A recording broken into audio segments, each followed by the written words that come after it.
Okay, we should be live. Howdy. Welcome back.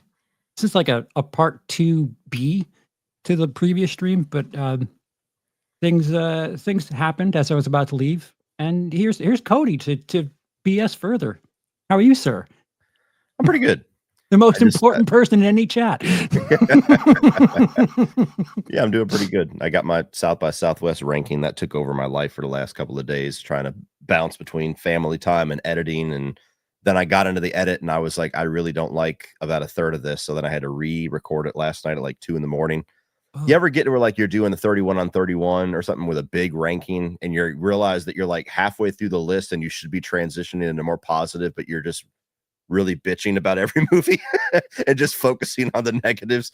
Do you mean like 25 of the 31, like every year for me? Yeah. So that's how I felt, where I was like, I actually like that movie, but I'm only talking about what I don't like. I need to change that. And so there was like 5 of them where like 2 o'clock in the morning last night, I had to get my shirt and fix my hair and try to look somewhat like I did 2 days ago when I recorded it and be like, okay, I need to redo these, but it's out. So. Well, that's good. Yeah. Little channel over here, Cody Leach, freshly made video that was slaved over. See, it's the behind the scenes stuff that people don't understand. Yeah. Usually I'm pretty good about not second guessing, but that one I'd put a lot of time into, and then I was just watching it and I'm like, no, I'm too negative here. I don't know what mood I was in. And so I had to go back and change it. Yeah. Too negative. There's never too negative. So we were talking off air about stuff that you had seen at South by Southwest. Yeah. And Sean's got a third leg. No, I'm just kidding. That Patreon content's off the chain. You were bringing up a horror movie that sounded interesting or caught me off guard. Do you want to discuss it however delicately as possible without breaking any talking about Together? Yeah. So that's one that Neon bought it outside of Sundance because it made a big splash at Sundance a few months ago, and it's got Dave Franco and Allison Brie are the leads, and they're a couple in real life, and they're playing a married couple in the movie. So meta acting. But anyway, no, it's a movie where, like, I'm always cautious to say it's the Barbarian of 2025 because some people hate Barbarian and they're like, oh, I'm out. And I'm like, story wise, tone wise, it has nothing to do with Barbarian, but it's the impact. Type of, you mean? Yeah. Yes, it's the type of horror film that kind of comes out of nowhere, and then you watch it, and like the whole time you're like, I have no idea where the fuck this movie's taking me, but I'm here. That's and cool. So it's that type of flick where I've encouraged everybody, like, don't watch trailers and teasers. They did release a teaser a little less than a week ago, and much to my surprise, it doesn't really show a whole lot at all. So you can watch the teaser if you really want to, but basically, without giving away too much at all, it's a movie where you have a husband and wife, and they buy this farmhouse like in the middle of nowhere, and they end up coming across something that affects them. You can call it a curse, you can call it an infection or whatever, and it makes them have this physical need to be with each other. And it goes into some really gnarly places, and it's really comedic in certain moments. It's got some amazing jump scares. When you say physical, do you mean like wanting to be in the company of, or physical, like wet stuff, like that kind of physical? Proximity. Okay. Interesting. But, yes. Interesting. So it's the whole thing ends like it's a very on the nose commentary for like codependent relationships. But what I like about it is sometimes it's like, if you're going to be a metaphor for something, sometimes just fucking go for it. Like, make it obvious what you're talking about and just have a blast with it. And that's what they do here. So it's a movie that just, it's got a little body horror in it. It's got like a little bit of like a curse kind of angle. It's almost got like a cultish angle. It's comedic in spots. It was just fucking awesome. So that's one that I think when it hits August 1st, that's going to be like the horror movie of the year that people are talking about a lot. On the heels of the strong Oscars for horror, Oscars and Golden Globes, do you think maybe something gets a little more attention. Like the fact, I don't know why I thought of it, but because you said body horror, some body horror elements, I feel like Hollywood is so predictable about their, oh, this thing worked. Oh, for And sure. Yeah. I mean, this was probably put into production before oh, sure. Substance, but yeah, I think body horror is definitely going to make a little bit of a resurgence here over the next couple of years based off of the Substance. Is there anything that I've seen like Together is not the kind of movie that's going to get Oscar attention. It's not that type of film. Like Substance just kind of had these weird stars aligned Right where you place, right have time. Yeah. right place, right time, right type of story, right actress in the lead role, right amount of buzz. Like it was just kind of a perfect storm.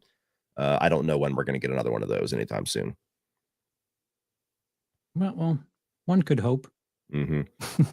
Exactly. And then uh, on the comedy side of things, though, like I was telling you, you definitely got to check out the studio. If you're a movie fan that like knows the ins and outs of movie making and studios, and you find yourself like just ramming your head against your keyboard when you read about what was canceled or what studio mandate was in this. Like if you're into the movie space like that, this is a comedy that's made for you. And it's coming to Apple TV Plus on, I think I have March 26th wrote down. So this just a week. couple of days. And a movie called Summer of '69 I actually enjoyed quite a bit. That's coming to Hulu this summer, where it's kind of like the sex comedy of this year. Hmm. And Jillian Bell wrote and directed it. Who I always think of her as the bad guy in 22 Jump Street, but she's been in a lot of comedies. If you look at a picture of her, I guarantee you'll recognize her. Jillian Bell. But the funny thing is the title is Summer of 16. Oh, Yeah. yeah. The title is Summer of '69. And so your first instinct is like, oh, so this is a sex comedy in 1969. No. It's a comedy Oh, about a nerdy girl who has a crush on the hot popular guy, and then he ends up being single, and she hears through the grapevine that he really likes '69. And so she goes to a strip club and befriends this stripper and kind of hires her out for a week to be like her sex coach so that she can figure out how to give '69 to the popular guy and win his heart. God damn. This is Jillian Gillian Bell. Bell, for those of you who were um, curious as I was. But yes, I know that face. I didn't know her name. Yeah, But same. When they said okay. Jillian Bell and she came out, I was like, oh, her, because she's Oh, in a lot of stuff. you. Yeah. But yeah, Summer of '69 to me, it was a lot of fun. Like I'm not saying it's going to be like the funniest movie I've seen in years or anything like that, but I really enjoyed the heart of it because I don't know about you. I sometimes I struggle to really connect with female sex comedies because the female coming of age experience is so different than what you and Sure. I kind of went through. And so movies like American Pie, Road Trip, I'm like, yeah, I remember that. And movies like Bridesmaids and things like that, I'm like, I don't know. What about Or Blockers and things like that. It's very different. what was the one with Kate Devers, Kate Dever, Oh, the yeah. super bad but for chicks? Yeah, the one that oh fuck. It was Somebody will have it in the chat. like But yeah, I know what you're talking about. spelling bee, or what the fuck was it called? It was Something like like something that. school related. Book Smart. Book Smart. Thank you, Alex. Yes. Yeah, that one was decent, but yeah, I just never there's been funny female sex comedies, but I just never really connected with them. And what I liked about this one was it didn't really focus on how teenage girls approach all of that. It was more so focusing on like being comfortable in your own skin and learning that, like learning to be comfortable with yourself. And that's a pretty universal theme. Sure. And so I found it to be much more relatable than most movies. And I thought it had some really good humor in it. There was some nice payoffs by the end. You have the nerdy girl who's very uh, charmingly naive, and then you have the stripper character where you get like all the raunch out of.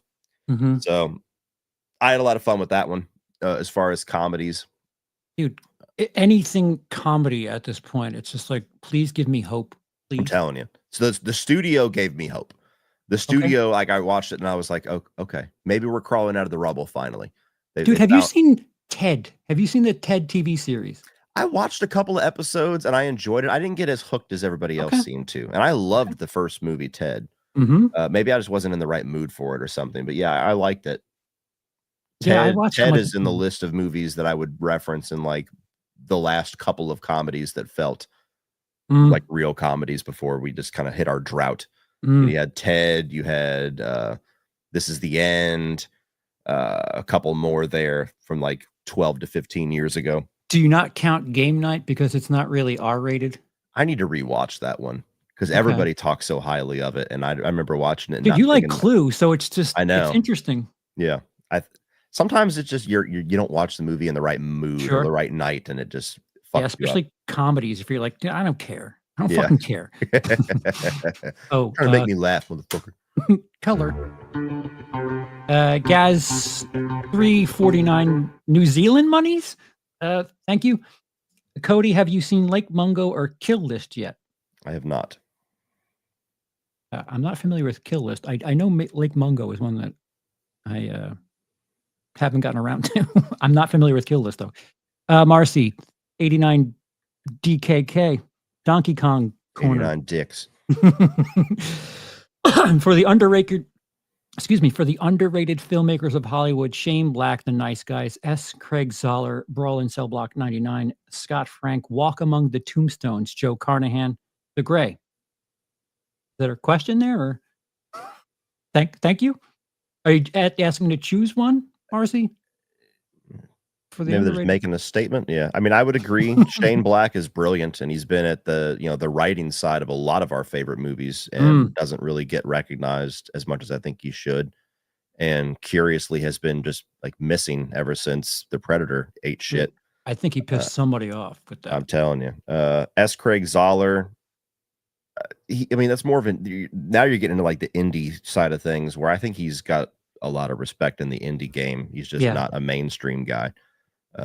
Scott Frank, Walk Among the Tombstones, I don't remember much about it, but I remember liking it. And then Joe Carnahan is awesome. Yeah, a lot of people like Joe Carnahan. Yeah, he feels like that mid-budget action thriller. Yeah.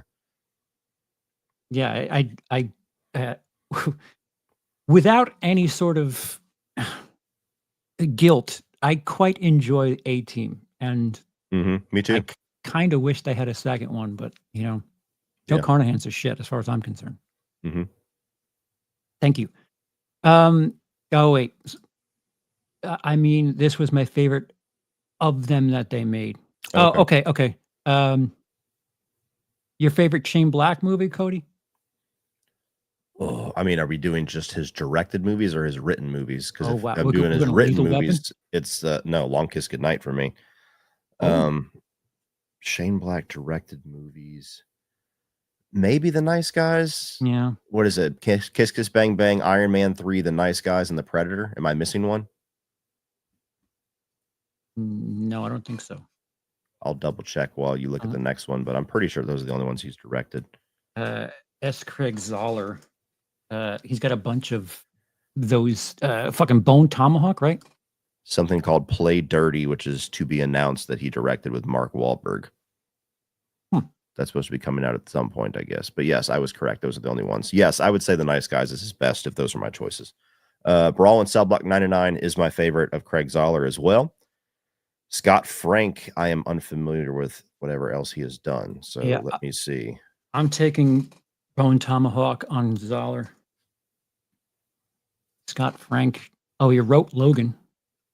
Okay. He's a writer. He directed The Lookout. No, I would take The Lookout. I fucking love The Lookout. The Lookout and A Walk Among the Tombstones. He's done a lot of TV directing, but yeah, The Lookout is awesome. That's one of like my underrated gem picks anytime somebody asks about it. And then yes, The Gray would be my pick for Joe Carnahan.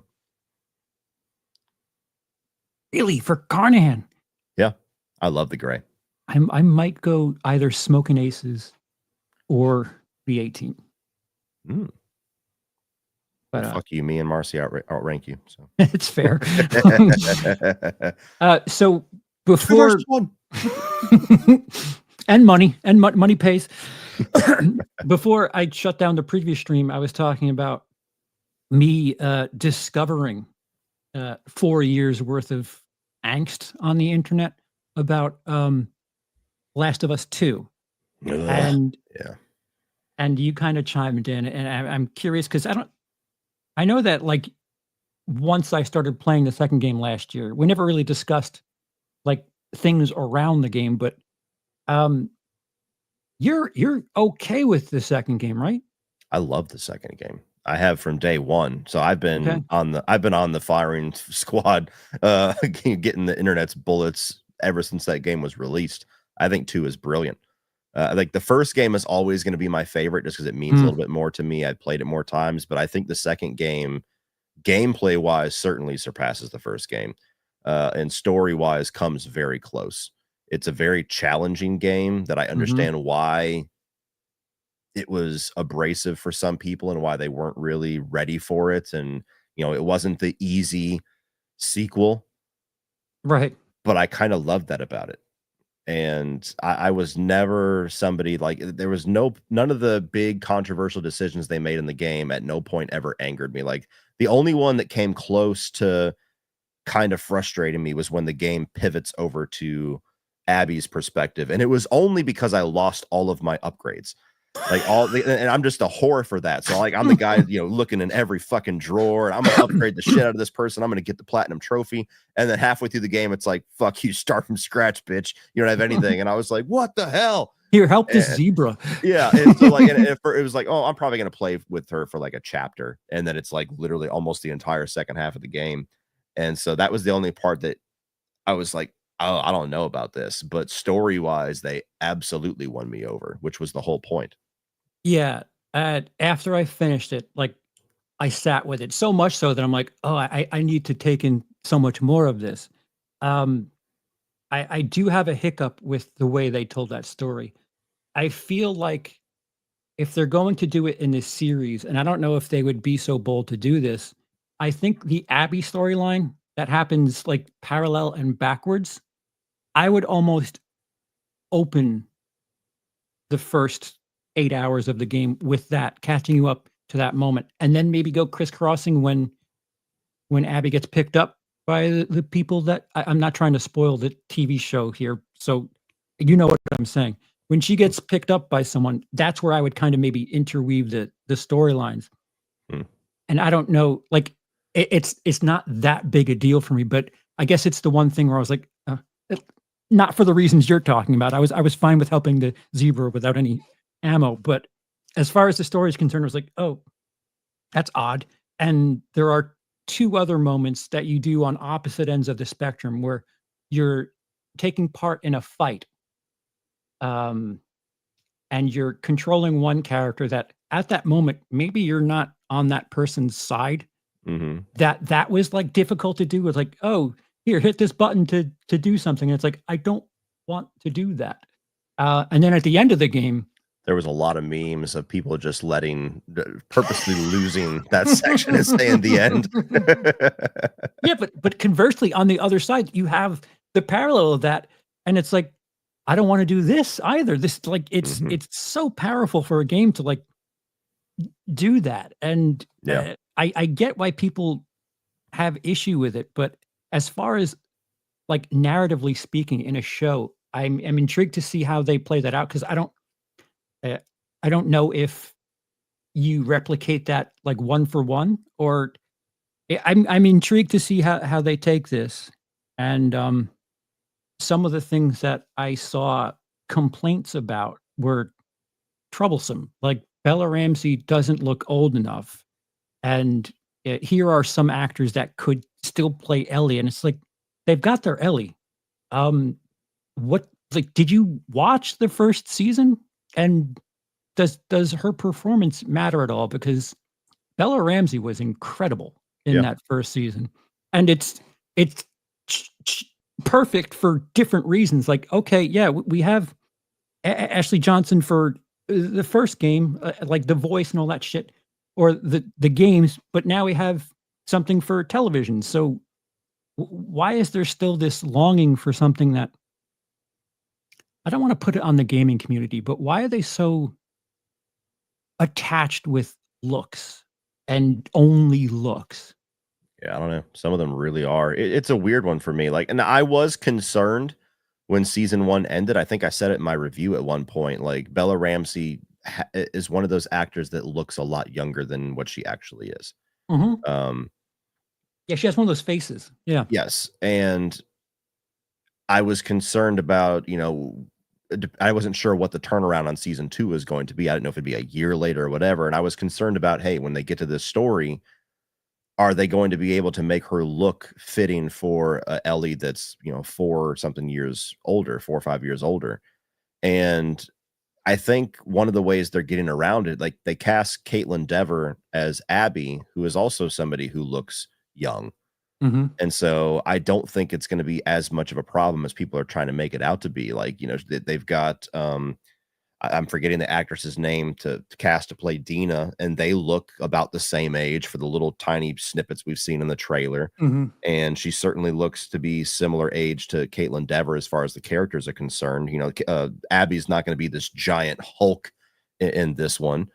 And so I think that they've done enough to shave off any potential visual issues with that. And the frustrating part with it is that, like, yeah, the people that get stuck on it, it's mostly for looks reasons. It's like they want an Ellie that's more, like I said earlier, more fuckable. And they won't say the word, but all the alternate castings they give are like, pretty much going Showing along a those lines. Playboy photo of their choice, like, "Look, Yeah, this one bent over a rock." and I just really hate too, like, I get really annoyed at this mentality that a lot of people have where, like, they fan cast things, and they don't fan cast it based off of who could possibly be the best fit for the role, Yeah. acting wise. It's who looks exactly like the digital character. Yeah. And it's like, look, like a couple of the names that they met that are popular out there, like Kaylee Spaney and everything. She was in the running for Bella. Right. Clearly, the showrunners So is thought that Bella Kat ran. Dever.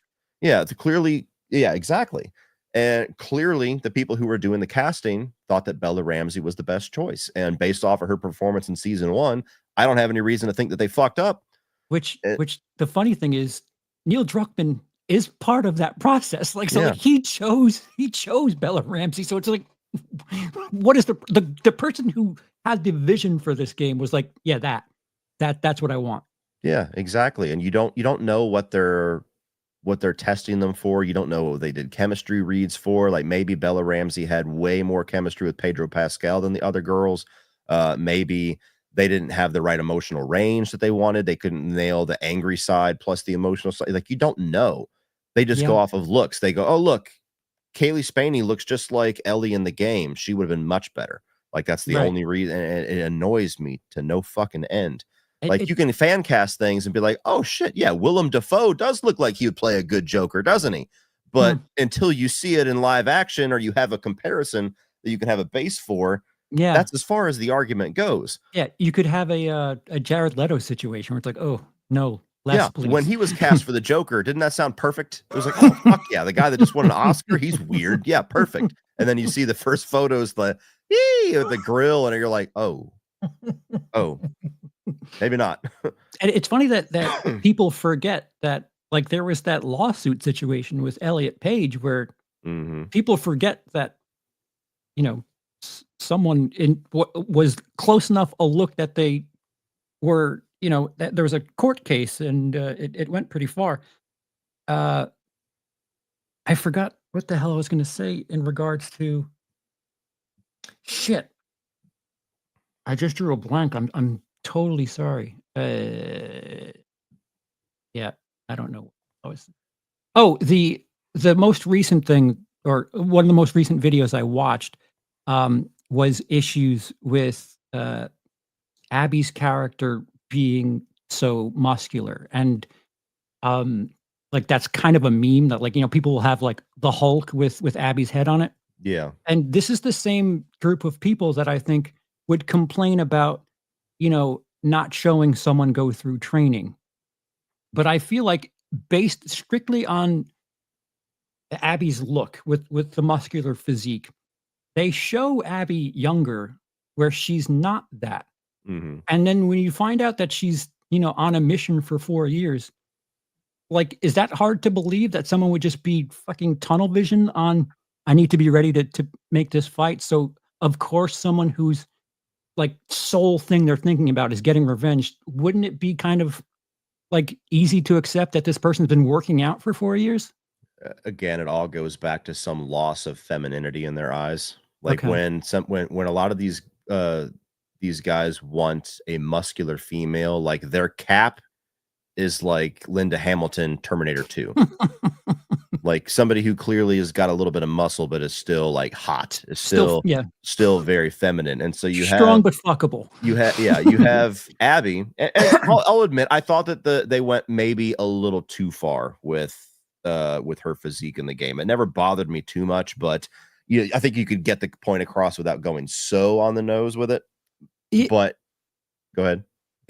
They do bookend it. Mhm. She's small when she's younger, and something happens that makes her physique smaller towards Mhm. the end too. Where it's like, okay, so she's not, she's not a fucking female wrestler all the time. I think Yeah. I think they gave us the information enough to process that, like, oh, this is all about her seeking revenge for something. Like this makes sense to me. But I mean, I get your point. What I didn't need to see was nudity. Boats. Yeah. Yeah. It Like, was a little odd. okay. Yeah, exactly.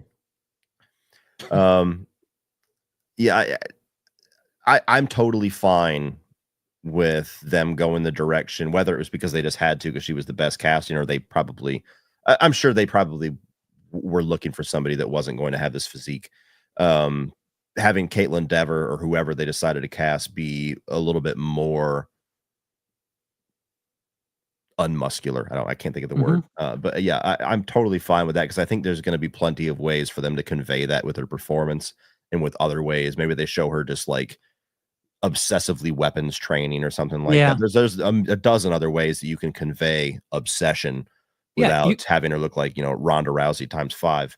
You could do something like the beginning of Point Break. Yeah. Like where just Keanu Reeves is just fucking flawless at shooting shit. Like just have like, Mhm. I don't know, a montage of Abby just fucking getting wigged out about training for revenge. Exactly. Yeah. I have hope that what they're gonna do with the series what they're gonna do with the series is I think they're gonna make small changes and they're probably going to reorder the story in some I way. hope They've so. already said it's gonna take place over the next 2 seasons. The story is too big for 1 season, so I'm sure they're gonna restructure it a little bit and probably gonna change a few different things, but I don't think they're gonna change it drastically. I don't think Neil Druckmann or anybody's the type to, like, buckle to the internet, so I think, there's a chance, and I'm hoping for them, that they tell this story in a way that's more palatable for people and maybe even win some people over. But there's definitely gonna be some people who are gonna hate it no matter what because It's the they've hated internet. it ever since the bullet points, leaks on the game before it even released. They've hated it. Yeah, not to sound snobby, but, as far as this show is concerned, for people who have no, like, idea about the game, it's well received. It won awards. I think a television viewing audience is far more forgiving for stuff like that, especially over the course of what, the second season's what, 9 episodes? 7? I think so. I think it's 9. Yeah, I think it, like, if you see something that's like, "Oh, this doesn't make sense," if there's, another 5 episodes, you chalk it up to, "Alright, maybe they'll flesh this out." Where I don't know, as I was playing part 2, I was like, "This is weird," but I don't know gaming as far as storytelling is concerned to properly attribute how I feel about stories to that, because, like, if you described it to me, I'd be like, "Oh, yeah, it's nonlinear. It's a Tarantino thing. Sure, it makes sense." But when you're playing, or when I was playing it, it's like, "I don't know how I feel about this. This is odd." Mhm. I guess my short point is I think a television viewing audience is a bit more, lenient, forgiving, and willing to take the ride and give you the benefit of the doubt. Whereas, like you said, the internet, the rage culture is like, This thing's terrible right now. I see one picture and it's the worst." Like, Yeah. dude, let it play out. Mhm. There's more pictures. There's 24 a second, or 60 in a video game. Real quick, Marcy, I cannot forgive the world for not giving us a sequel or a series continuation of The Nice Guys. It's a fucking crime. It didn't get attention. It's funny. Anyone that's seen it loves it, but not many people have seen it.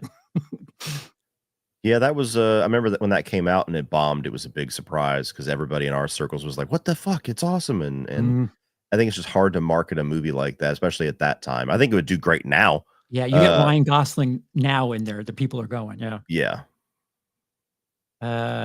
Hayden, thank you. Hey, CeePo and Cody, just finished season 1, and I'm still playing the first game for the first time. Nice, loving it. Thanks for the constantly Oh, recommending. yeah. Yeah, I'm assuming you saw. I just refinished the first one. That I know they changed some of the look of it, but fucking an upgraded 13-year-old game was still pretty. I mean, once I passed a certain point, I'm like, I need to finish this like today, and Both of did. them are phenomenal. You could just dump hours into it and just never be bored. Yeah, yeah.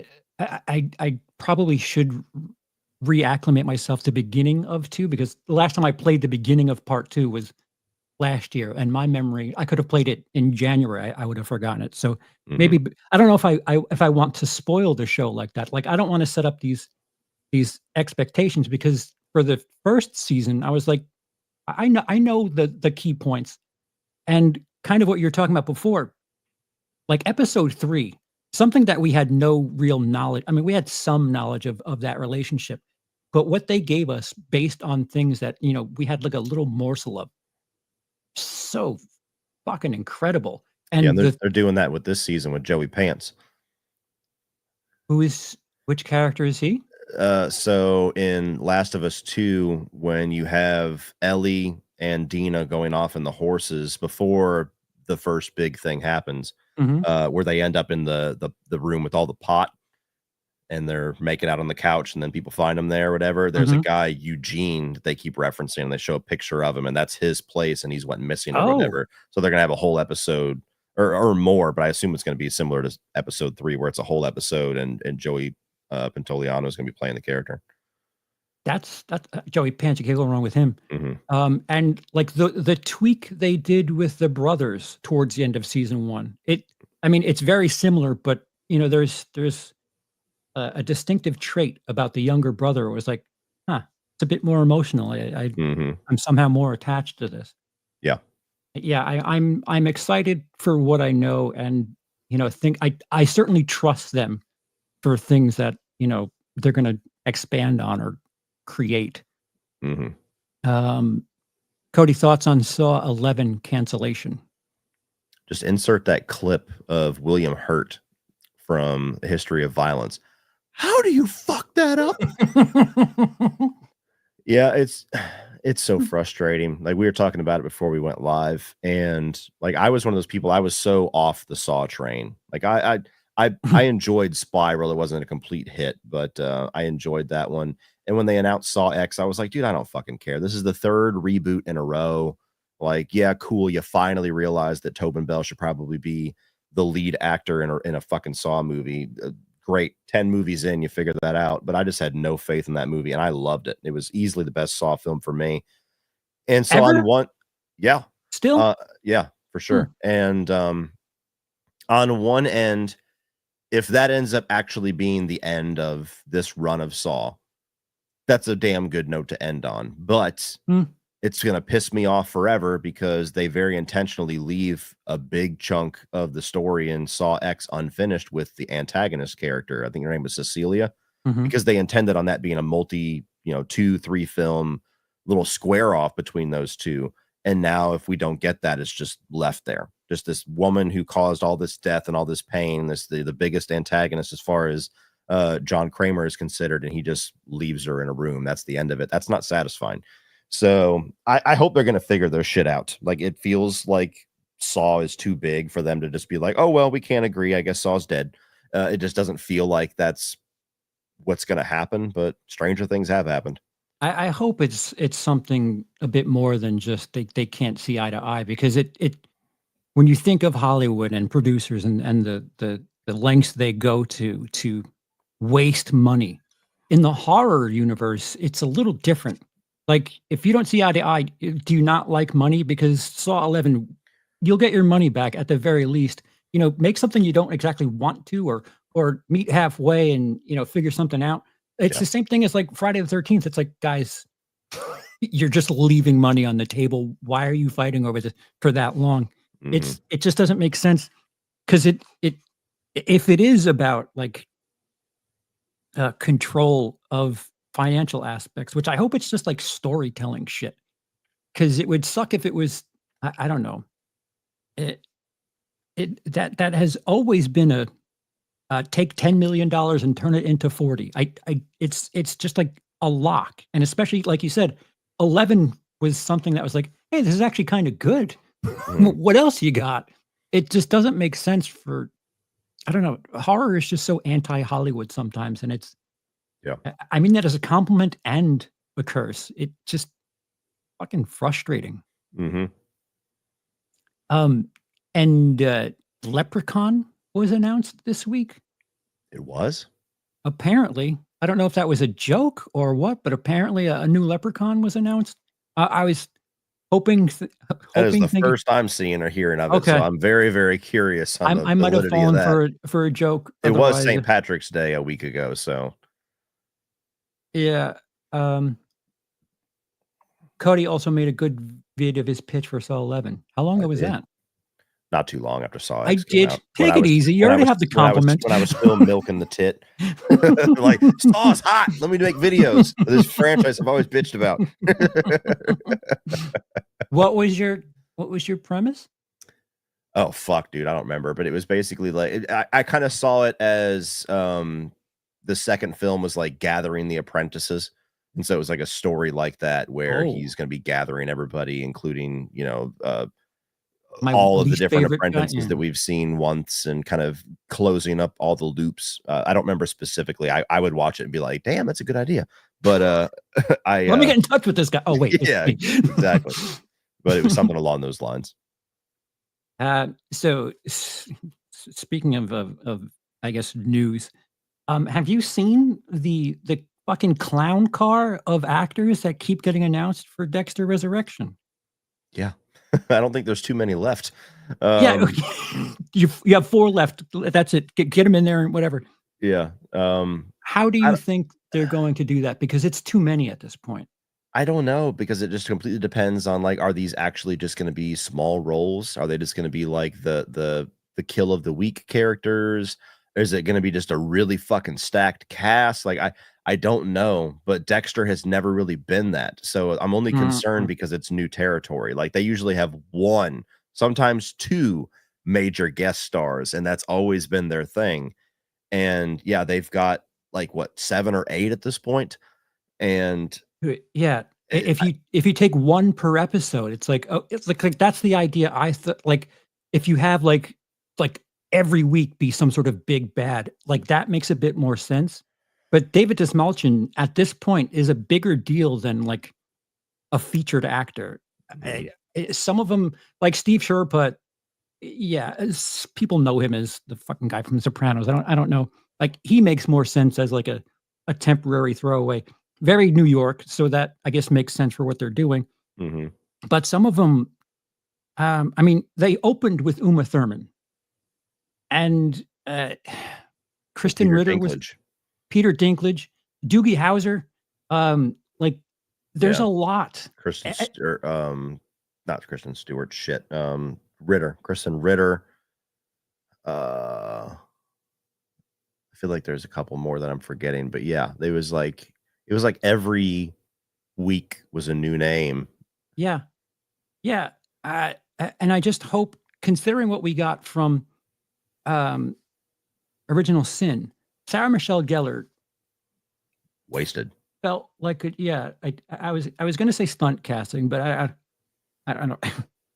I guess if you wanted to see her on screen, you got it. But they didn't really do anything with her character. I don't know if this at this point a season needs this many like gags where it's like, oh, come and tune in because we have this person. Like, you should have that by It's now. hard to say until we know a single story detail about Dexter Resurrection. That's the part that's frustrating me is like we got all these set photos that keep leaking and I keep like muting them because I don't want to see something I don't want to see.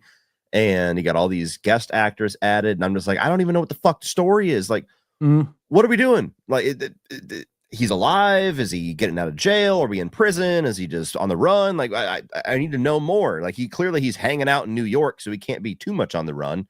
And so that's It's the not really New frustrating York. part. Yeah, that's the part for me where I'm just like, what the fuck is this story? I don't care who's in it. What are you doing with it? Yeah, I unintentionally, but I couldn't control myself, saw 2 things. I saw Harry Moore with Michael C. In like a car, like they were side to side, and it was like a Saw set that one photo. too. Yeah. And I was like, And I'm "Okay, fine with Harry." that. I knew he was coming back, so that Yeah, doesn't tell me anything. But looks a little bit older, but I mean, I guess that's what time does. mhm. And then recently, Kristen Ritter and David Dismalchin had an Instagram post where, like, it was, I don't know, it could be kind of like cryptic, or it could just be, "Hey, we're both in a horror thing, and I'm gonna do that in my description." But it was like goth family hangout or something like that. And I couldn't help but think, so are they related in this show? Are they dating in this show? Why am I thinking things like this? But like, I guess I understand why there's so many like hype people on YouTube where it's like, oh, what does this mean? And Mhm. I just I want I I want the wish that I could mine that shit for content, but I don't want to see any of it. Like, I saw a right. set photo with Neil Patrick Harris, and I was like, "Fuck, no, no, no, nope." I already got thoughts about what that might be. Shit, fuck. And I don't want something major in the season to be spoiled because I saw a fucking set photo on Twitter. That's the last thing that I want. I'm gonna treat you uh like someone who I don't talk to normally, and I'll ask you a question a bit professionally. Mm. As someone who's a like a legitimate critic, um, how do you treat stuff like that where like your job is to cover that? Does getting any information prior to seeing the thing, does that affect your thought process at all? Or is it just like, uh, I don't know, it is do you have any I mean, you sort of answered it, but do you have, like, mental blocks where it's like, I can't let this influence my decision prior to doing a thing proper? Well, I mean, you can't undo seeing something, but I'm just very disciplined about staying away from it, and I have a Mm, pretty good success rate. I really only fuck up if it's something that gets posted with no warning and it's not even a type of movie or a show that I feel like I need to be on the defense of, or if someone's an asshole and they just send it to me, which hasn't happened too often, but it has happened either out of spite or because there's people out there that literally want to know every single detail about something, every plot point, everything, and they think that everybody else does too, and they just don't stop to think some people might not want to know that. But yeah, I mean, like, if it happens, like if somebody sent me a picture of Captain America holding Mjolnir or something like that, and then I go see mm, Avengers Endgame, that moment is not a tenth as special as it was. right. And so it's impossible for me to not let that affect me because it quite literally does.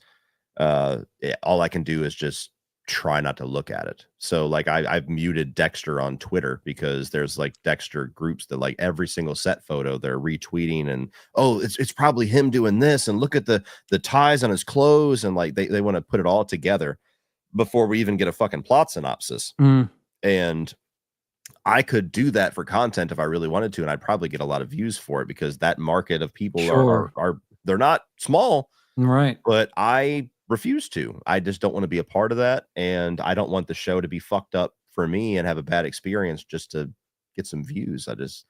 I value my experience watching the show way more than that. Plus, I think people don't realize that, like, the modern day internet, like, fucks with things, especially, like, even if you avoid set photos and you base, like, your excitement or something on trailers.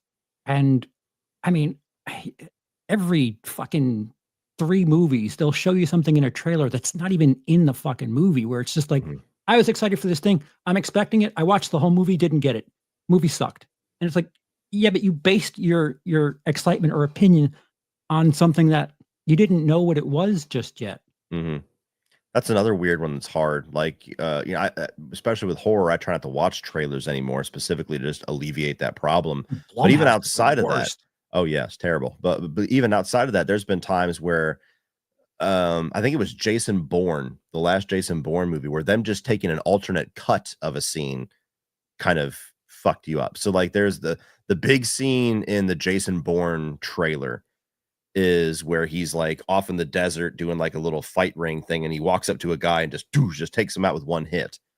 And that's where the trailer, the first teaser ended. Everybody's like, oh, Jason Bourne's fucking back, baby. And then you watch the 5th movie, and that scene's in the movie, but it's from the opposite angle, and it's not nearly as impactful as it was in the trailer. So, like, if you watched the movie without the trailer, you wouldn't think anything of it. But when you watch it knowing that was coming and that was like a big scene you were waiting for, you're like, wait, why the fuck did they show it from behind instead of in front? What idiot made that editing choice?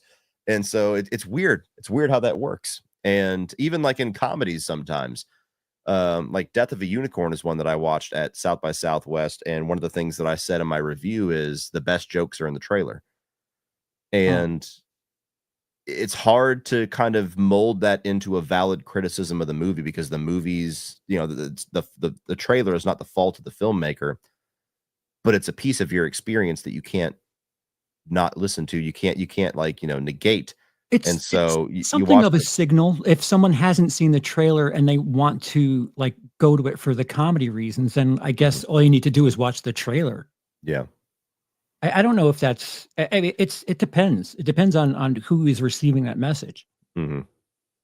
Do you think that there's like a happy medium? Someone who can both mill content for the sake of just, you know, garnering excitement, as well as properly judge something as like naked when they first experience it? I don't think that's possible. I think it totally depends on that person's personality. And I'm not that type of personality. Like, I like experiencing something and having surprise and, you know, having shocks and everything like that in the theater while I'm watching it. Like I cannot be the person who is, you know, going frame by frame through a trailer and, you know, looking at the soundtrack titles. What does this mean? What could that mean on the scene and Wow. stuff like that? Like, I didn't even think about that. I could not be that person, because one, I just don't care enough to dissect any movie that much before I see it. But two, I just don't have that in me to have like that internal reset switch where I can know every fucking detail possible about the movie and then go watch it and still have a great time.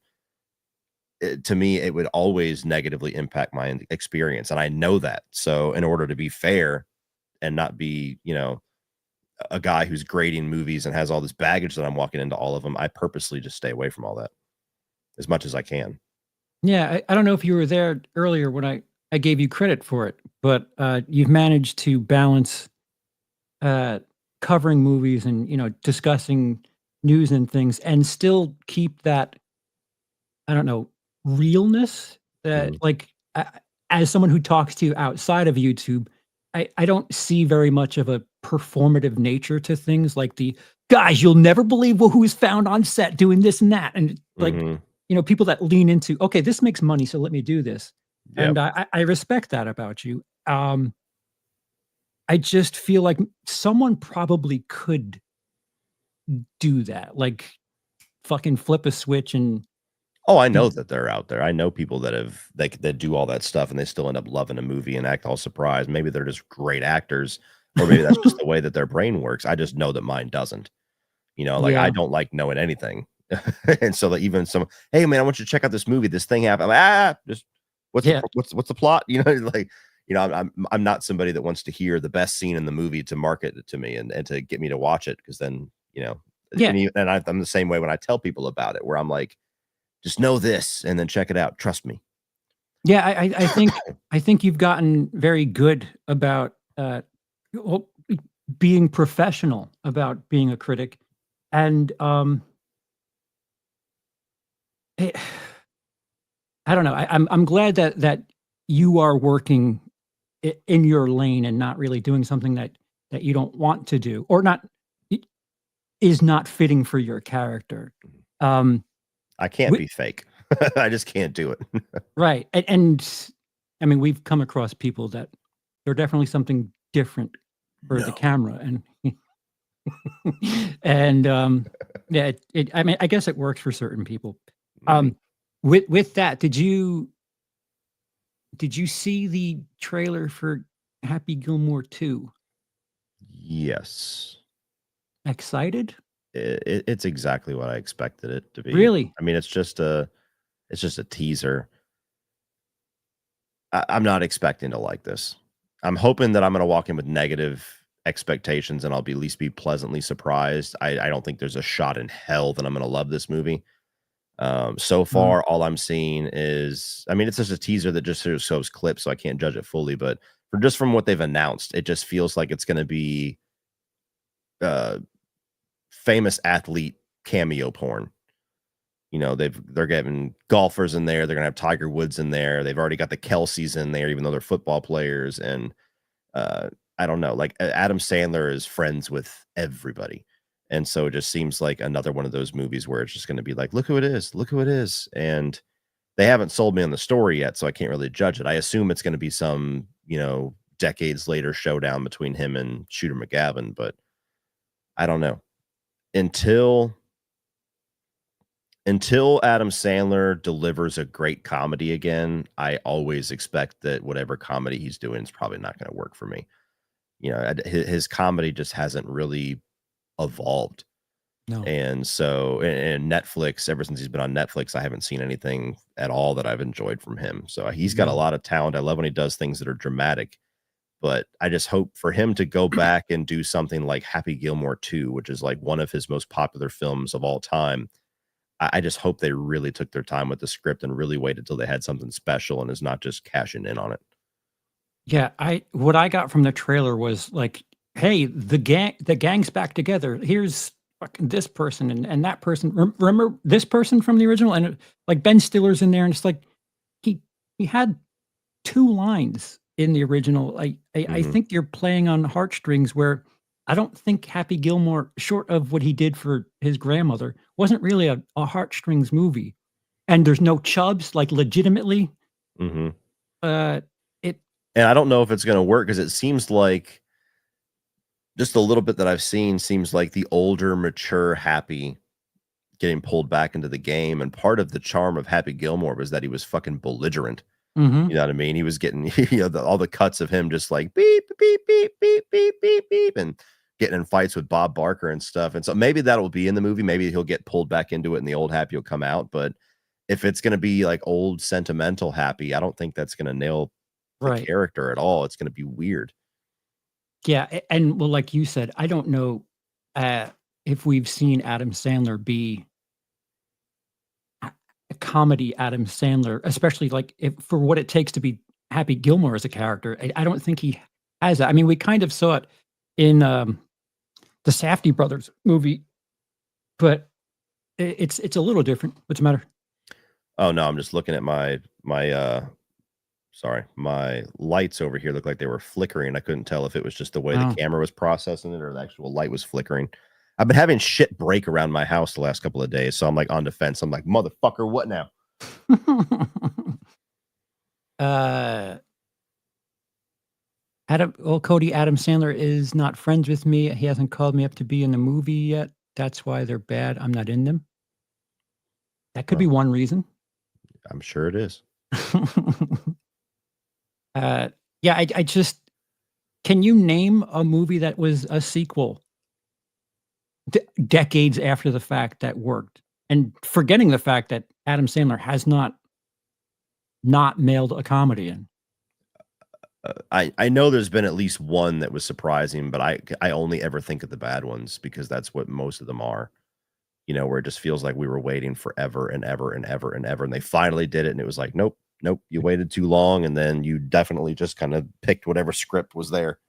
Dumb and Dumber, I really wanted to enjoy that. Didn't. Coming to America, I really wanted Oh to yeah, enjoy that. Nope. Beverly It, Hills Cop, I thought was pretty oh, good. That was the yeah, one I good was point. trying to think of. That was Yep. one that kind of surprised me a little bit. Bad Boys 3, AJ in there nailed that one. That was a good surprise. But yeah, Zoolander 2. Um, oh fuck, I'm Oh, sure that Top there's more. Gun. Yeah, Top Gun is probably a good one too. Yeah, well, Maverick. we're talking more comedies. It tends to be comedies that feel like they take 10 years to make the sequel, and then they do, and it's like, this is embarrassing. Um, but yeah, I can't think of any more. The Axel Foley was the one that I was trying to think of. Like, I know we had one recently that was it was pleasantly I surprising, agree. Yeah. That might be my second favorite Beverly Hills Cop, honestly. Uh, yeah, it's pretty close with Beverly Hills Cop 2 for me. Mhm. Hey, Zombieland 2 wasn't I that liked far removed. Zombieland 2. A lot of Was people it didn't, and w I liked that one. I That was did too. It wasn't that far apart from one another, were they? Like, Zombieland was '09 and I wanna say it was like 8 years. was it that long? Jeez. Let me see.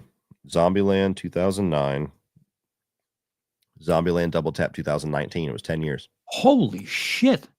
Alright, well, yeah, alright, Zombieland 2, yeah, I agree with that. Mhm. That was one that was surprising. Sometimes it's weird. You're like, how has this not had a sequel? Like, everybody Mhm. liked this, it was successful, like, what the fuck? Yeah, and as much as they joked about the 23 Jump Street or whatever, like, that Mhm. like, they had, like they were genuinely talking about doing crossover stuff, and it's like, yeah, that seems like fun, and you can lean into it with the meta shit, and that never happened, which was, I don't know, a little frustrating. But Mhm. I I don't I can't name you I an Adam Sandler movie that's comedy I in nature. I I Click, and I don't even think very well of that. I love Click, but I was gonna say that same thing. I was gonna say I haven't loved one of his movies since Click. A lot of people like Zohan. I think there's good moments in Zohan, but I don't like it overall. I walked out of Grown Ups. Never watched Grown Ups 2. Oof. I've seen, I think, maybe 2 or 3 of his Netflix movies. My girls really like that one with his daughters, The Bar Mitzvah, but I don't know if you consider that an Adam Sandler movie. It's his daughter's movie. Mhm. I haven't watched it, but they really like that one. But Click was the last one for me that was like a what I would consider like an Adam Sandler classic, and ever since then, it's been a steep decline. But his dramatic stuff has all been pretty good. Like I love Uncut Gems was awesome. everybody loves Uncut Gems. I'm even more of a fan of Rain Over Me.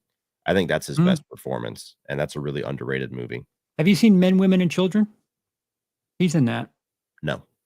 It's, it's not a big deal, but it's like a grown-up dramedy Mhm. about, a bunch of people that are in shitty relationships. Gotcha. It's not a fun watch, but like, he was good in that, which is weird because it's like, if you're doing well in drama, do it. Like, don't worry about these fucking getting your 8 friends together to make some other variation on a thing that doesn't really hit for me. Mhm. I don't know a single person who's like, "Oh, that fucking Adam Sandler movie with insert attractive woman that plays his wife here, really like that." And they have sequels, and Yeah, I I haven't watched too many of those. I know Murder Mystery did pretty well. They did a second one, but I never watched either of those. I think I kinda ran dry on that shtick too, where it's like, let's pair Adam Sandler with the it girl at the time, let's pair it with Jennifer Aniston or, whoever. Like, Drew Selma Barrymore Hayek, obviously was a thing, but, sure. uh, Longest Yard, yeah, that was a great one. I think that was that before Click or after Click? Because I like Before that one a lot too. That's like '04, '05, I wanna say. Click was like '06, '07. Something like that. I think Click was '04, but I think Was Longest it that Yard long? was right before that. I'm almost positive it was like '03 and then '04. Hmm. Um, Somebody says Hustle was good. I really enjoyed Hustle. Um, Who is it? What year was Hustle? just a couple of years ago, it was that movie with, where he's like the basketball scout on Netflix. It was like a more dramatic movie. He I was really haven't good in seen it. that. Yeah, Hmm. that's a good one. Really good one. But Mr. again, Deeds, early drama. 2000s. Yeah. Oh, yeah, Mr. Deeds is great. Like, I basically loved all of his movies up until Click. It was like, he hit every single one pretty Mhm. much, and then Click happened, then everything after that was like, ugh. Yeah, Punch Drunk Love was again, drama, but that was pretty good too. It's interesting. I had a long, long time to warm up to that movie. I watched it, I think that was 2002. I watched it as a kid just because it had Adam Sandler in it. And so 12-year-old me Mhm. watching Punch Mhm. Drunk Love, I didn't get it. And so, I watched that one later on as an adult, and I was like, it's still not something I think I'd watch over again, but I definitely love everything with, Philip Seymour Hoffman in that movie. Mm. shut up. Happy Madison has made some decent one, better than Sanders' own flicks. Well, that Well, is well, his name own. some. Well, yeah, Yeah. I think he's talking about like Grandma's Boy, I think was Happy Madison. Oh, yeah, yeah, okay, yeah, That yes, he okay. wasn't exactly in it, but The movies that star the Adam Sandler crew, but not yeah, Adam Sandler. now that I think about it, I didn't hate the one that was it That's My Boy? The one with With him and Andy Samberg. Yeah, I you could see it from a mile away what it is, but I didn't hate it as much as if you told me the premise, I'd be like, I "Ugh." appreciated how irreverent it was, Mm. but I didn't think it was all that funny. He was doing that weird voice that he does, like, that only worked at Little Nicky. Yeah, it only worked for Little Nicky, but, there was some elements of that. I mean, when you open a movie that's basically the whole joke in the first 15 minutes is child molestation, it's like, "Oh, okay. We're going for it." Strange Wilderness. That's the one with Bigfoot, where you got Steve Zahn and, a bunch of different people going out to find Bigfoot. I never thought it was very funny, but I saw that movie in the theaters, and I'm telling you, there's a point in that movie that I think it's the hardest I've ever seen a theater of people laugh, where something so shocking happens, and I saw it with a friend of mine from high school, and we just, like, rolled until we, like, choked for breath, and that was the only, like, really funny part of the movie. So, like, I don't think the movie was funny, but that one scene I remember to the day I die was one of the funniest, like, scenes I've seen in a theater.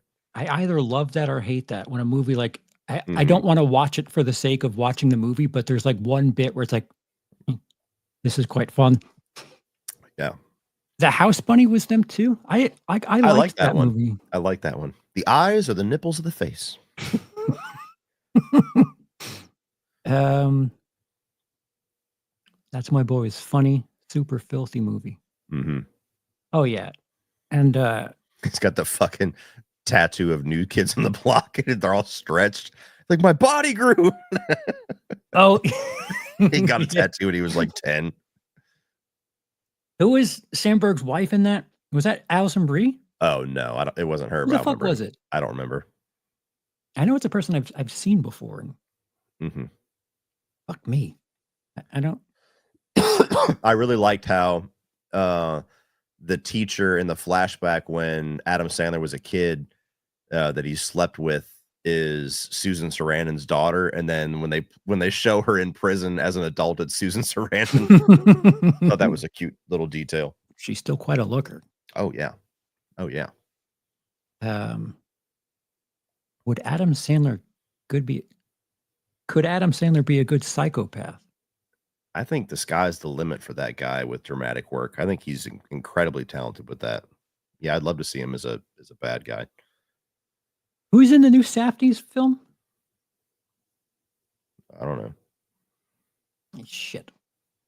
Spin tires, if you don't mind. Oh, okay, let's see. Have you seen Good Time? Yeah, I liked it. Where would you rank Waterboy as far as Adam Sandler movies go? Top 4. Hmm. Wedding Singer's my favorite. And then it's a pretty close tie between Happy Gilmore, Waterboy, and Big Daddy. And then I really love, Billy Madison, of course, is classic. I'm a big fan of Bulletproof. Nobody ever brings up Bulletproof, but I love that movie with him and Damon Wayans. Yeah. Yeah, it's a little, like, under the radar there. Very much. I love that one. 51st Dates is great. Anger Management's great. Mr. Deeds is great. Like, literally, it's basically everything up till Click I'm gonna give a thumbs up to.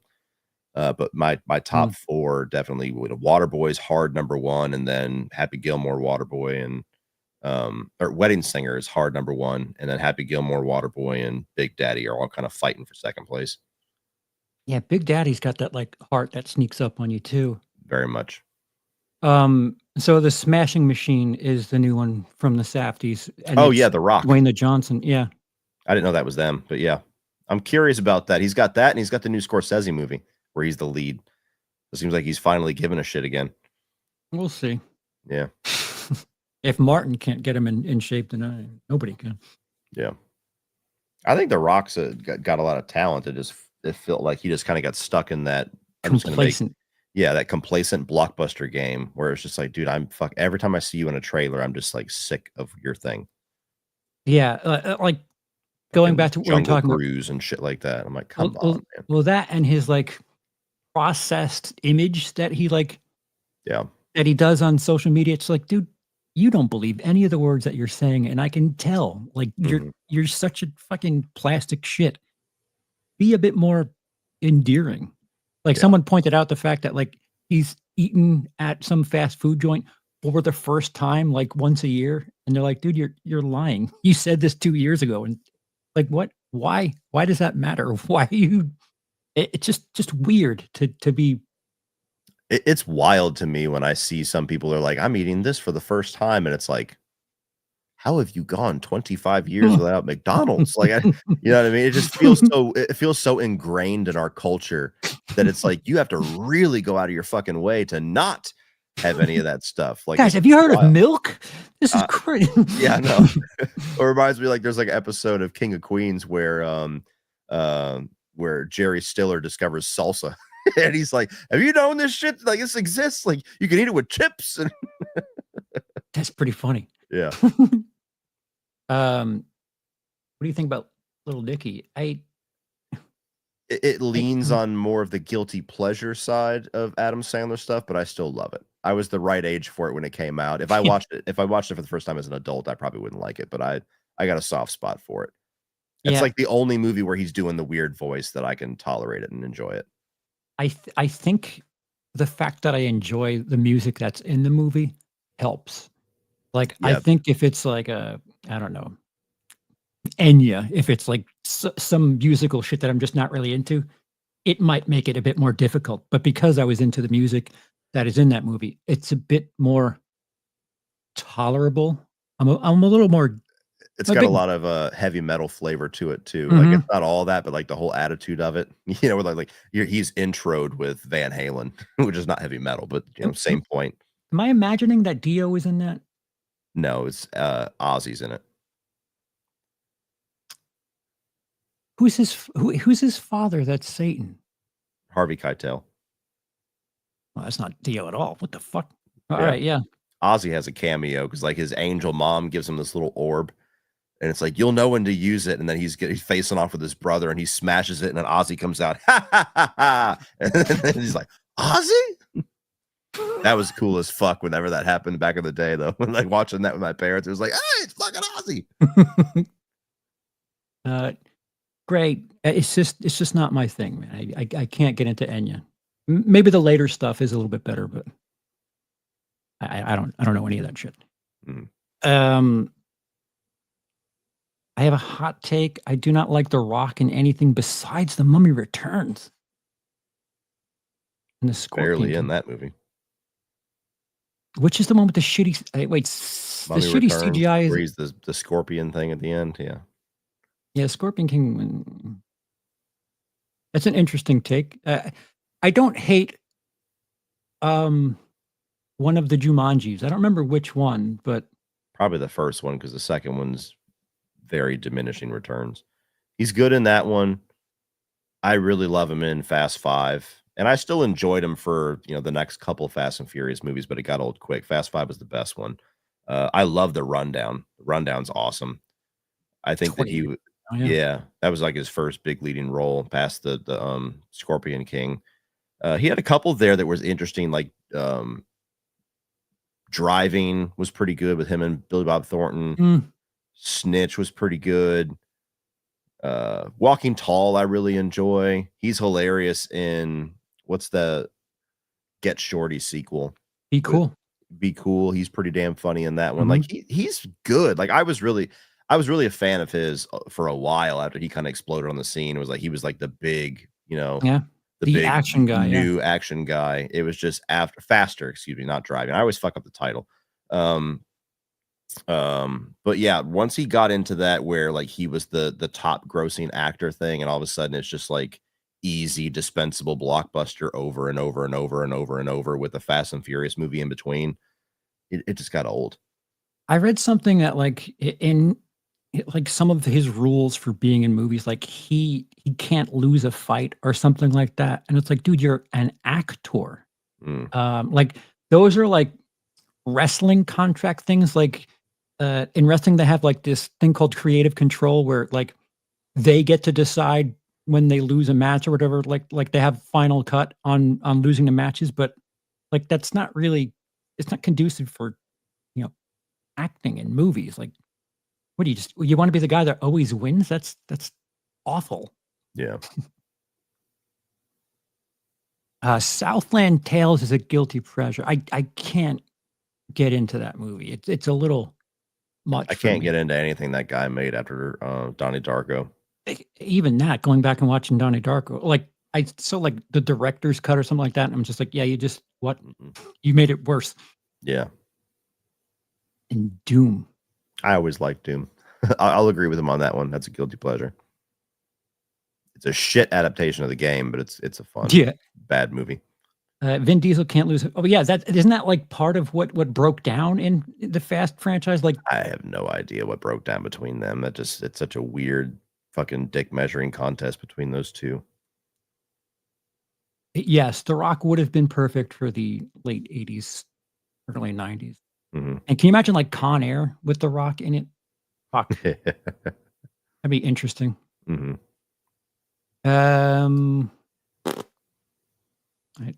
Oh wait, here it is. Marcy, didn't forget Tarantino and Little Nicky. Seriously, it would be fun just for the laugh to see Quentin Tarantino star in a movie. No, it wouldn't be funny. Just go watch From Dusk Till Dawn. What was Tarantino? Oh, he was the blind priest, wasn't he? In Little Nicky? I didn't forget. I used it as a bit to fuck with Brian on 31 on 31. What was it in connection to? Well, you know, he that was his last 31 because he doesn't want to do the horse thing anymore. And then you brought in the two French movies, and so I had a bit where I think I put like his name. It was in reference to like how he views you every time you recommend a movie, and it shows Quentin Tarantino, and he's like, "You make the Lord very nervous." Why don't I remember that? Well, it's not that much of a surprise. Yeah, Sky knew it. Jesus. All right. So, yep. All right. So I didn't. It's my fault. Am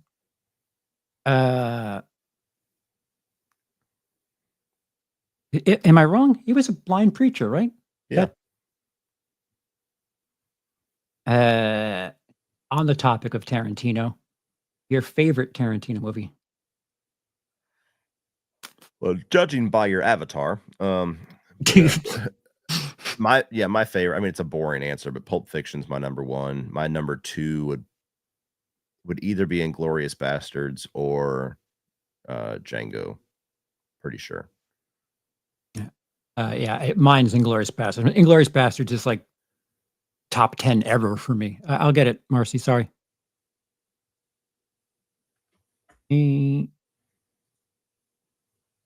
Yellow. The reason why I discovered I was beginning to be old, I'm 18. Fuck you, Marcy. Was when I saw that there was an X Factor attenders younger than me. And when I found out, that's when I found out I was getting old. Oh, you'll have that revelation many more times. Yeah, it gets worse. And 18 isn't old, you shit. Thank you for the super chat, but thank you for making me feel ancient. Yeah, it's the beginning of the end, Mars. I don't know what to tell you, but time is a bitch. And 18 for fucks. If I were to be 18 right now, I think of all the things I was doing when I was 8. Like, I don't endorse anything I did as an 18-year-old. I was a pretty good boy. Whatever. I had my, I did a couple things, but I was pretty good considering.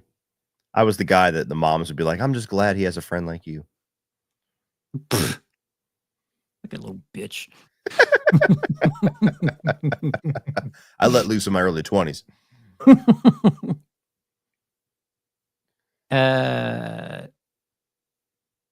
Are you introverts or extroverts? Like going to parties? I'm an introvert and 3/4. I definitely lean introvert. I'm not like antisocial or anything like that. Like I'm not to the extreme. And I'm extroverted, like if I'm around people that I enjoy and meeting people and things like that. But introvert as far as like I prefer being home. I'm not Hmm. necessarily a partier. I enjoy solitude, being by myself, peace and quiet, stuff like that. I have a physical need for alone time. Like it's as much as eating and sleeping for me. I get it from my dad. Where like if I'm around people too much, like it's almost like depriving me of food. I need Oh, I need that balance. yeah. There's like, I experienced this more, when I was touring.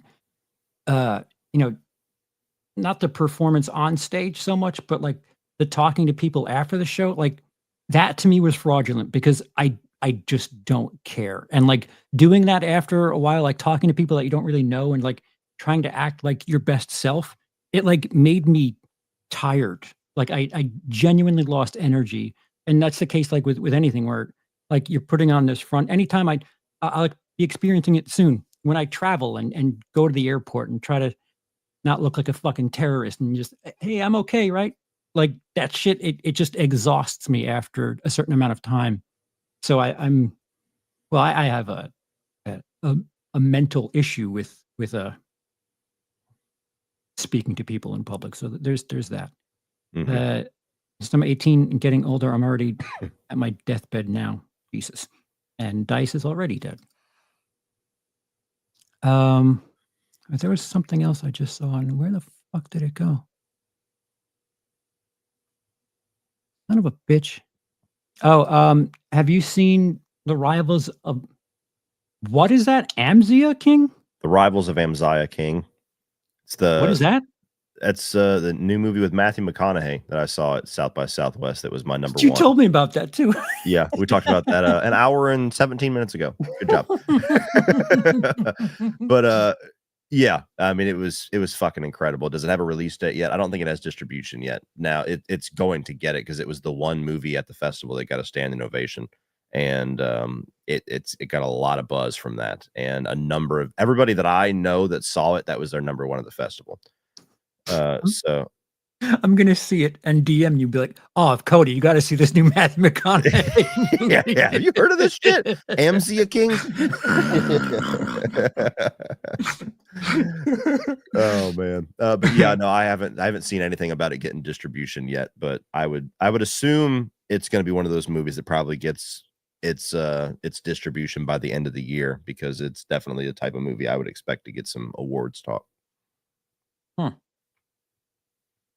Uh, is next year's 31 on 31 gonna be movies that are 90 minutes? Oh, your lips to God's ears. Next year, I don't think we have anything hammered out. October will be a lot easier than May, that's for sure. This is gonna be the hardest as far as, like, the Ranking. rewatch, and the Oh, ranking, but yes, I'm the sure. rewatch, it's the most amount of work this Mhm. May. How many have you gotten started yet? I've watched a couple, but I'm no, I haven't really gotten deep into it yet. Fucking lunatic crams for his homework the night before. I'm telling you, it's how I thrive. Chaos. Uh, do you wanna go to, an hour 30? Another Sure. 12 minutes? Yeah. Alright. Alright, so guys, we're gonna go for another, 11 and a half minutes. So, if you have anything that's of a specific topic, that would be great. What was the twist of the new clown movie? Clown in a cornfield. Hmm. Can't tell you. Have to check it out. Can you hint at October 31 and 31? I did earlier. Cranberry. Mhm. It's gonna be May. Ugh.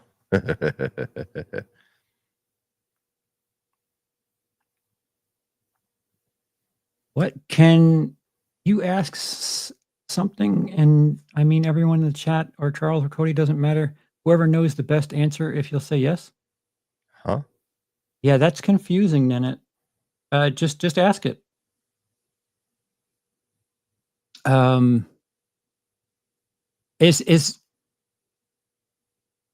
are you comfortable saying the movies that you haven't seen on May's 31?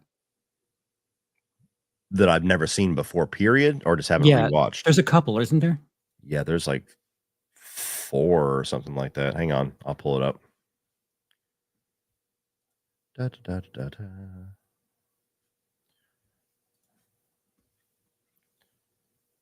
Thoughts on Snow White not doing well? Saw that coming.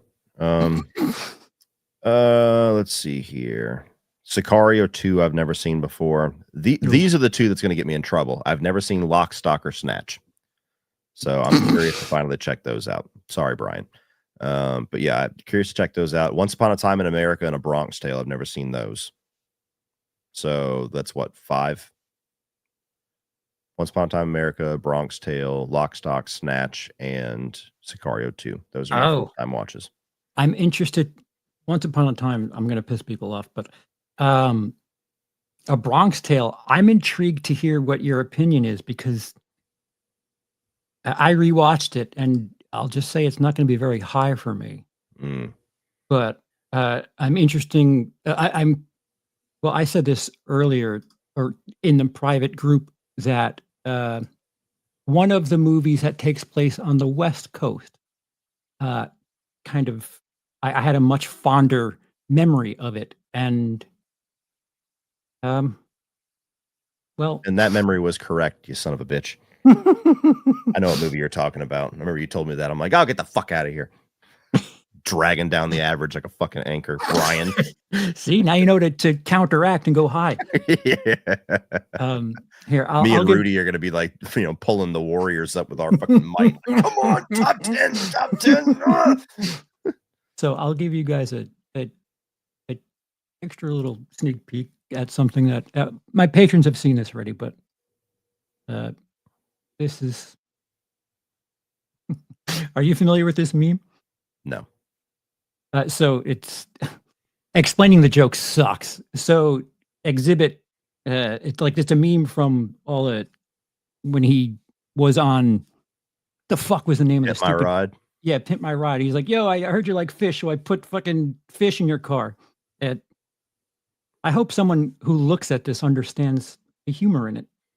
What a whiff. Well, God damn it. Airball. Hang on. Do I still have it?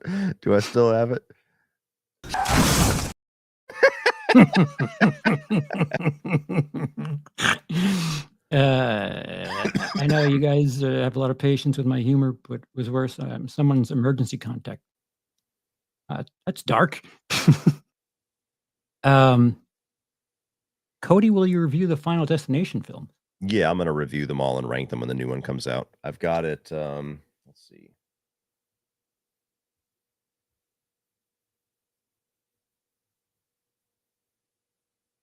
First week of May is what I have them start that review series. So I think it comes out the second week of May. So I'll review like 1 through 5 like every other day until the new one drops.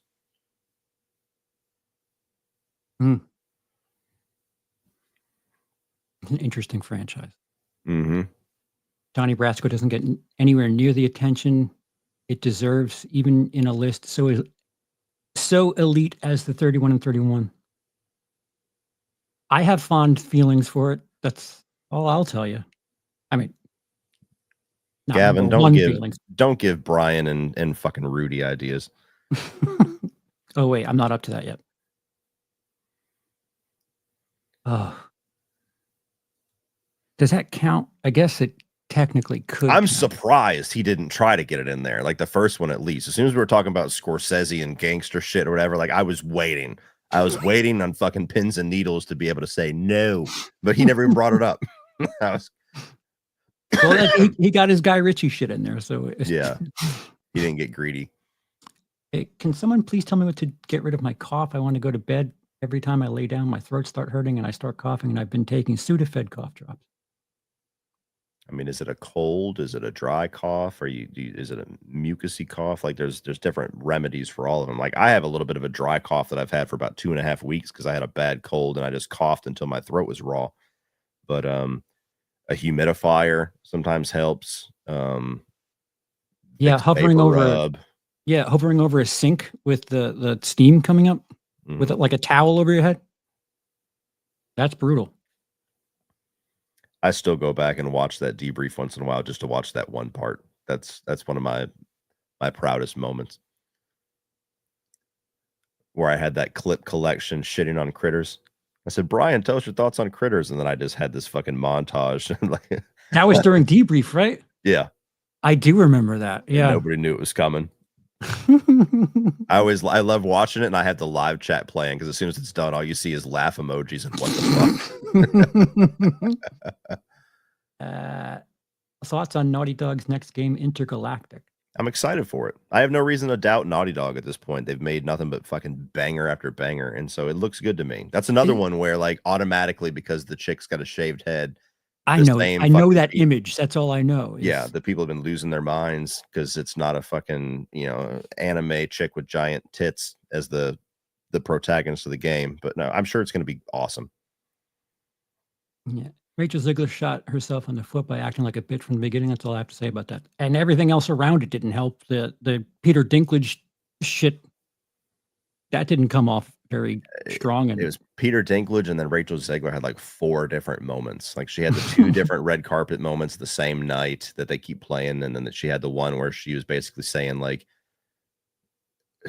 I had to get into that dress every day, so I should make $1 every time they stream it, and then you had the whole thing where she was I didn't see what it was. She posted something on social media where she was like the 10,000th, actor to condemn Trump supporters, and so it was just the right time to everybody to screenshot that, and yeah, all of that put together.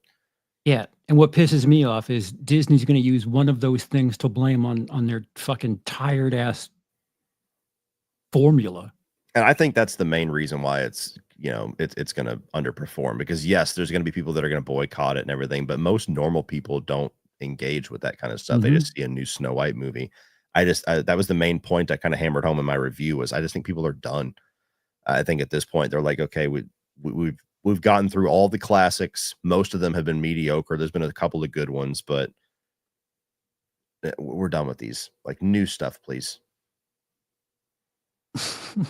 Yeah. I don't know. I think if Fantastic Four doesn't do as well as they'd like it to, I think then maybe they'll get a little nervous. Yeah. They should be nervous now. Uh,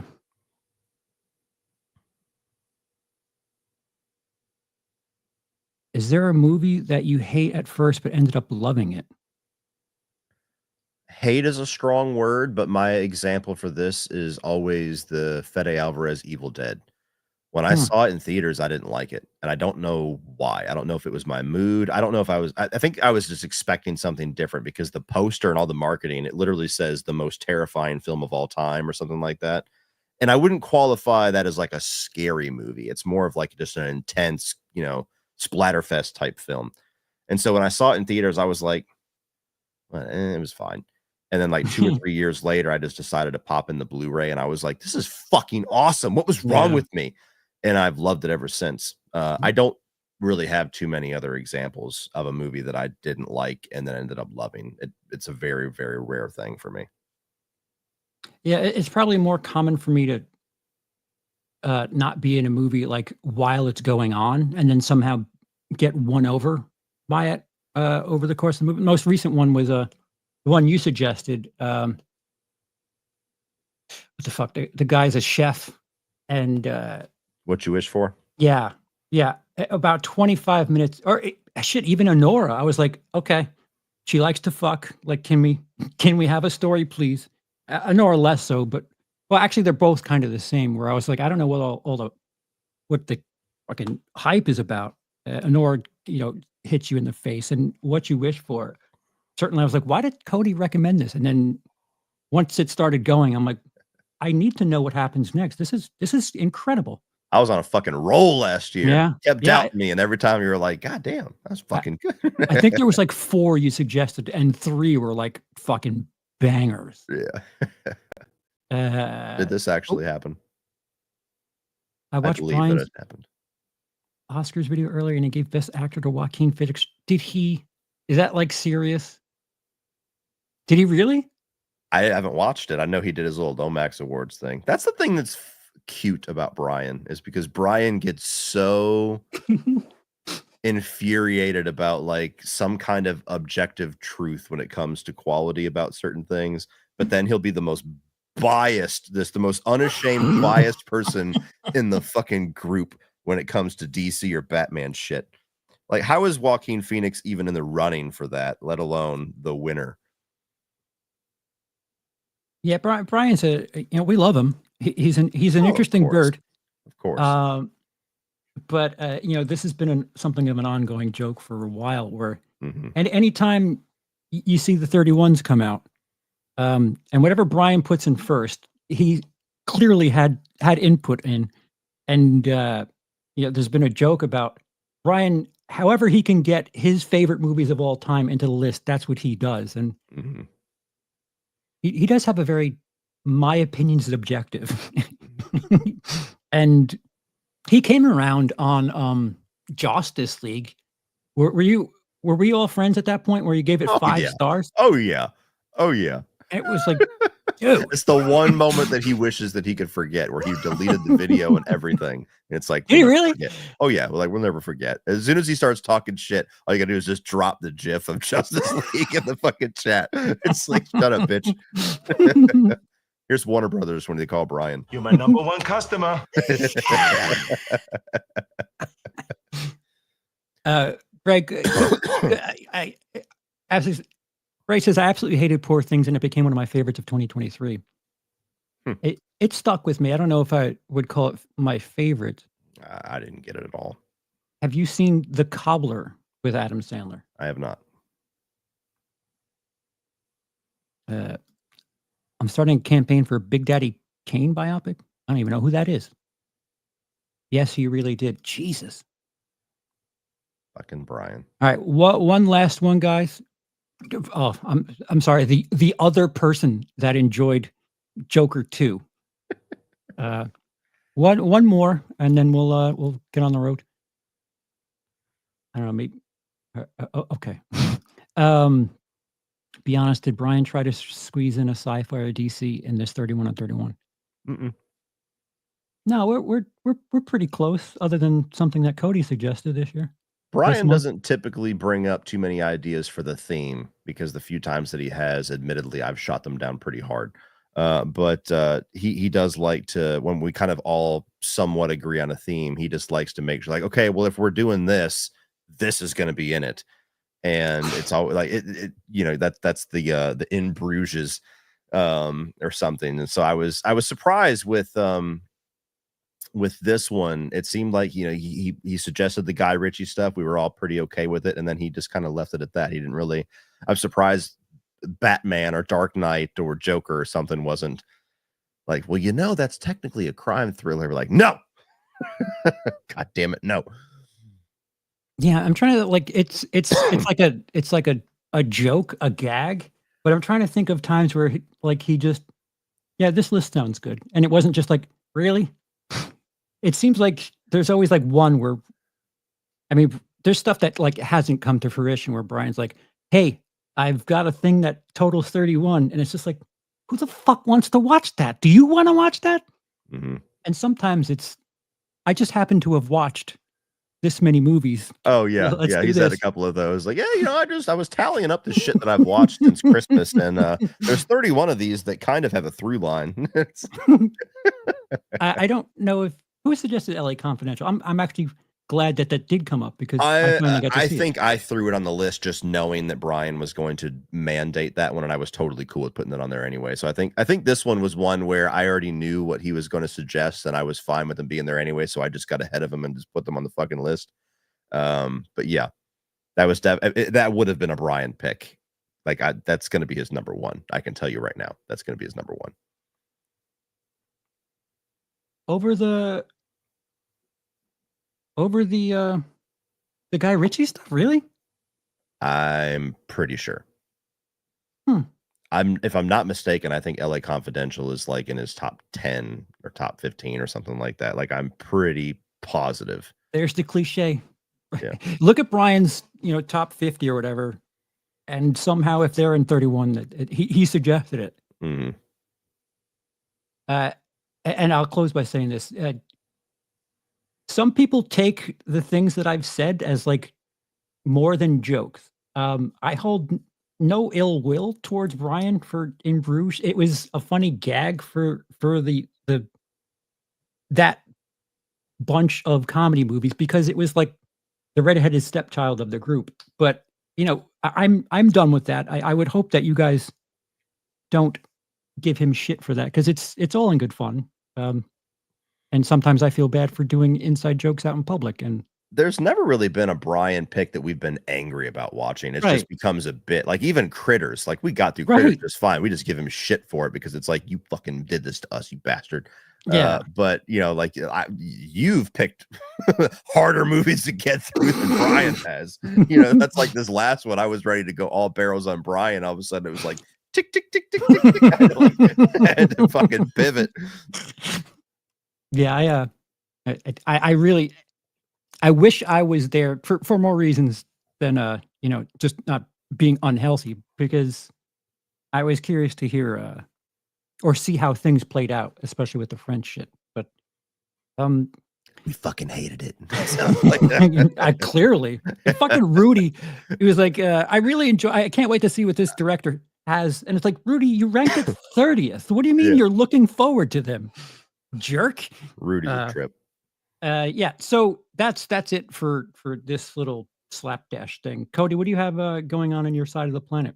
I'm driving out to Atlanta on Friday to attend a premiere for Hell of a Summer. That's that new camp slasher that Finn Wolfhard's like a co-writer, co-director on, where they're going to be there and everything. So I'm going to go out and have fun with that, hopefully.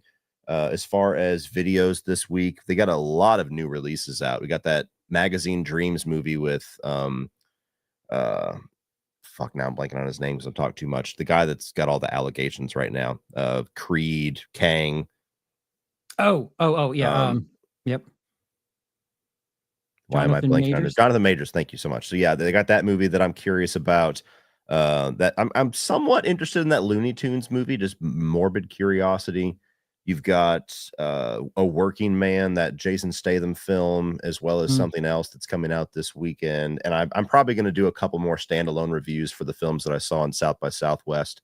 So you got a number of that stuff coming, and then let's see, Minecraft movie on the 4th. Yeah, not really looking forward to that one. So you'll have some stuff coming out from South by Southwest and some new releases and things like that. But right now, the big video that I just dropped is the South by Southwest ranking. So go check that out. Did you see Alto Nights? No, I did not. Is that out over there yet? It is. It's not out here. What the fuck am I talking about? Yeah, nobody's talking about it, so I assume it's not very good. The only thing I heard about it was that it was not noteworthy at all. But we'll see.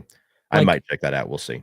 Last week I was like, oh, it's a new fucking gangster movie. We should have put this in the 31. And now it's like, thank God we didn't put it in. Yeah. All right. Well, I check out my video from prior to this. I got news from the doctor that I have to have something taken out of my body, and I'll be doing some sort of stream to help garner money because I can't legally work. So don't want to piss off the government here, but at the same time, I got to pay for scans and shit. So go check that out for information. Any suggestion is welcome. Please not Human Centipede trilogy or shit like that, but you guys like torturing me. So until next time, thank you, Cody. I appreciate you hanging out. Oh, you're going to have to say goodbye. I don't have the control here. You're stuck forever, bitch. Bye. Really quick before we get off, though, a couple people asked about this one. I have seen Novocaine, but I was in Texas whenever it came out. I don't think I'm going to do a full review for it because it's going to eat shit with views, but I did enjoy it. So I'll talk about it whenever I do my month wrap up video. And on that note, good night.